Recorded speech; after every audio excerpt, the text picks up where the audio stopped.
This slides presentation covers all the prosthetic components for knee joints.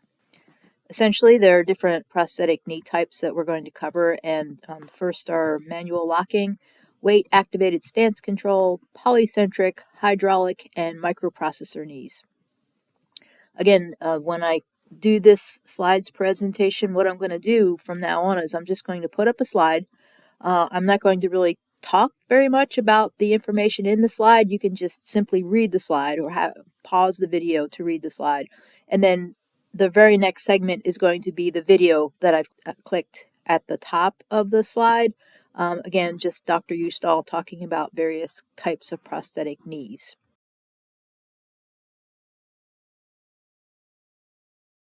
I'm going to talk a little bit about prosthetic knees.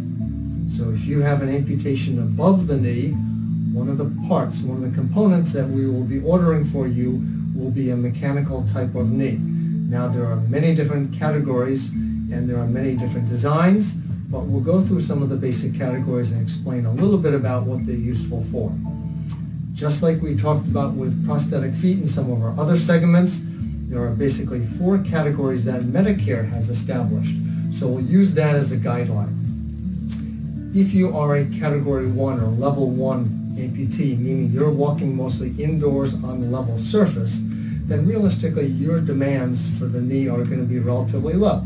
You're going to walk at a slower speed and maybe pretty much at the same speed all the time. We call that cadence, fixed cadence, meaning the leg swings and moves kind of at one set speed for you, usually slower. And relatively speaking, for people that are a little bit older, a little more disabled, they want something that's much lighter. So fortunately, the category 1 knees are typically very light, very simple to use. They are low performance, but they are very safe and very stable. The simplest category we have to look at first here is what's called a manual lock knee. The knee joint is here. You see there's a cable comes up to here, and this is basically a lock mechanism for the knee itself. Right now the knee is locked. It doesn't move at all, so that the entire time that you walk, when your foot hits the ground, it's locked. When you come to here, it's locked. When you want to swing it ahead, it remains locked. The only time you would unlock this knee is when you want to sit down, you pull the trigger, and the knee bends. The trigger is a very simple mechanism. The patient can reach with 1 or 2 fingers. The beauty of this is that when you go from sitting to standing, it's spring-loaded, so it locks automatically. You don't have to touch it. Now it remains locked all the time. So heel hits the ground, rolls forward, always stays locked. And here is the one slide that doesn't have a video associated with it. And it's an important concept that you need to understand. So I'll talk a little bit through this. That you should know that mechanical and microprocessor knees have a stance control. That means when you're in stance phase, the knee doesn't buckle. But the knee is able to release or flex in terminal stance. So the knee can identify that the person is in terminal stance when the hip is in full extension, the knee is in full extension, and the weight is on the toes of the prosthetic foot. When all the weight is transferred to the toes, then the knee bends, allowing swing phase to occur. This is an important thing that you'll need to teach individuals with this kind of knee.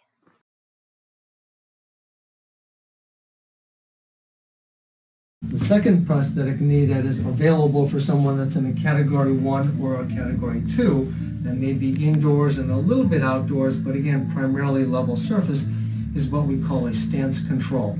Stance control is a weight-activated locking mechanism. So when there's no pressure on it, it bends very easily. It kind of swings freely. But as soon as you hit the ground and put some weight onto it, the knee locks. It won't bend now. As long as you put roughly 20% or more pressure on there, it stays locked, as long as you stay on top of it. Once you get here to the toe and start lifting your weight off of it, you catch the toe on the floor for just a second. That starts the bending process, and then it swings.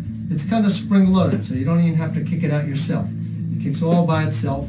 If you get out there, as long as the knee goes fairly straight, you put the weight onto it, it locks. So it's a weight-activated lock mechanism, also known as a stance control, typically for indoor or limited outdoor ambulators, category 1 or category 2.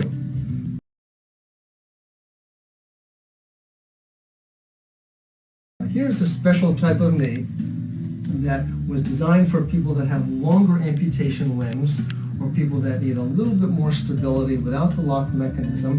It is now a bigger, bulkier, and heavier type of knee. It is called a 4-bar polycentric. You see how there's multiple connectors here? That's why it's called a 4-bar polycentric. It pivots not just in one location like the other ones did, but it has a moving or migrating pivot point. Now, one of the big advantages here is that much of this hardware swings down back here. So if you have a longer amputation limb, this stuff doesn't stick out when you're sitting down. It swings out of the way. This one also unlocks when you put pressure on the toe and swings freely, but when it gets to this position, you put pressure onto it, it bends only a little bit. You see that 5 or 10 degrees of bending that occurs there? There's a little shock absorber or bumper in there that allows this little bit of shock absorption or cushion when you hit the ground, but then you can't bend any more than that. It stays locked until you come forward onto the toe, and then magically it releases. So it will swing freely when the leg is in the air, but when you put weight onto it, it locks but allows this little bit of motion. We call that stance flexion, which is what we normally would do with our own leg anyway.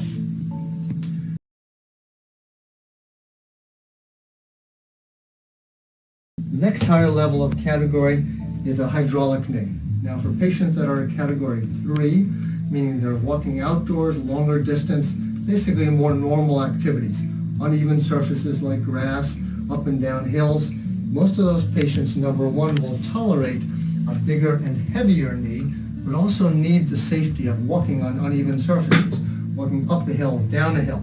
So this is a full-size hydraulic piston, and this gives you resistance both when it's swinging and when you're in stance. So when this foot hits the ground, this knee bends a little bit slowly in a controlled way because of the resistance of the hydraulic, and then it straightens out, and once you go to here, the knee bends, but then also swings.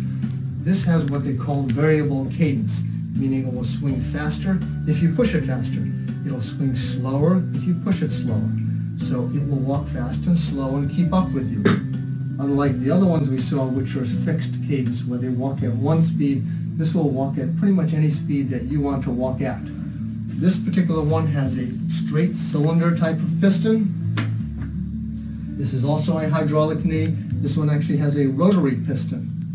So it's more of a hydraulic piston that's in a coiled fashion. It gives you the same type of resistance both when you're in stance, meaning leg is on the ground, and when it goes to swing. So it will swing fast and slow depending on how fast you want to walk. These are definitely heavier. This will add 1.5 pounds of weight to the entire prosthesis, which for some people is extraordinary and may be well too much.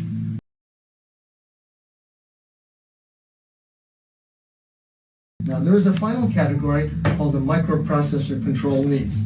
So I don't have one here right now, but imagine this whole piston here plus electronics and sensors that now control exactly how that piston works. There's an electronic sensor in the pylon or down here in this tube, and there's an electronic sensor around the knee that detects how much body weight is going into the prosthesis and how quickly the knee is bending. And between those two sensors, it actually changes the resistance of the hydraulic piston 60 times per second, meaning every step you take, it has readjusted the hydraulic piston, the resistance, 60 times. You don't really even have to think about it. If suddenly your toe catches and your knee starts bending very quickly, it senses that quick movement of the knee and stiffens it up. It gives you a moment to catch yourself. That's called stumble recovery. Now, these hydraulic knees and the microprocessor, computer-controlled hydraulic knees, clearly are heavier. They're much more expensive. It actually costs about $18,000 to put a computer-controlled hydraulic knee onto the prosthesis, and that drives up the cost and the weight of the entire prosthesis to $30,000 to $50,000. Now, we know insurance pays for some of this, but not necessarily all of it, but it's a serious consideration when we prescribe these devices for our patients.